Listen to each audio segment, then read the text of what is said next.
புவி வெப்பமயமாதல் மனித வாழ்வியலுக்கு மிகப்பெரிய சவாலாக அமையும் என பூவுலகின் நண்பர்கள் அமைப்பின் தலைமை ஒருங்கிணைப்பாளர் சுந்தர்ராஜன் தெரிவித்துள்ளார்.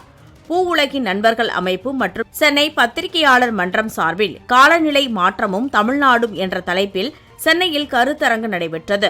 கருத்தரங்கில் பேசிய சுந்தர்ராஜன், காலநிலை மாற்றத்தால் உலகில் அதிதீவிர மழைப்பொழிவு, அதிதீவிர வெப்பம், பனிப்பாறைகள் உருகுதல் போன்ற நிகழ்வுகள் நடைபெறுகின்றன.